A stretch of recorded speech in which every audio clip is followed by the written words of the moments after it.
I heard about Optoline actually from an ophthalmologist named Vance Thompson, who was discussing on a conference call we were all on that he'd had this incredible success on a series of post-refractive surgery patients who had significant dry eye type symptoms.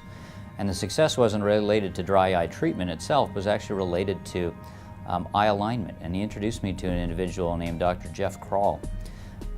What was fascinating about that is that, in trusting Vance and knowing him for a lot of years, I knew there was something to this, but what really convinced me was one day when Dr. Kroll visited my practice. He told me to line up about 10 patients who I'd been treating with significant symptoms ranging from headaches to irritation late in the day to grittiness to sandy type eyes. And because I have a very large dry eye practice, it was easy to line up those patients. They all seemed to test normally, but all had these symptoms.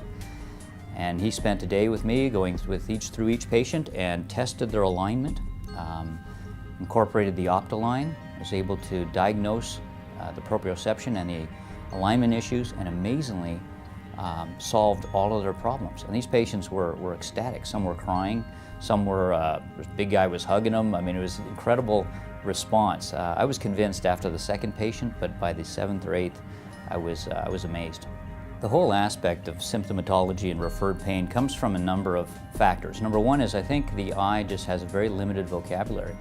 If you look at the cornea, for example, there's no blood vessels in it, there's no lymphatics in it, so any type of insult gets perceived very similarly. And then symptoms apply as well. In other words, if the ocular surface is irritated, people might experience burning, grittiness, sandiness, and that's just what they report.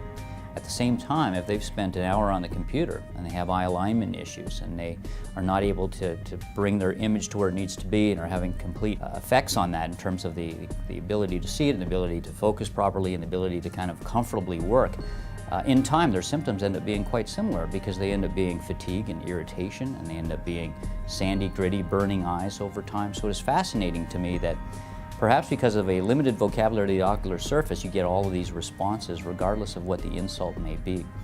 What really differentiates it for me is we have a lot of technology in our office, and so we took these dry eye patients and we could test osmolarity, we could do certain specific staining with dyes, we tested topographical images of the cornea and the ocular surface and tear film, and they all tested normal.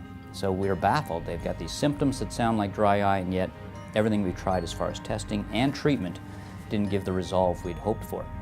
So the symptoms mimic each other. Now, some stand out more so. In other words, patients who have these issues with alignment and proprioception tend to be much more, the headaches come in a lot more, almost like a neurological assessment type of things. But there's significant overlap between ocular surface irritation from something like dry eye and irritation to the eyes from issues related to alignment and proprioception.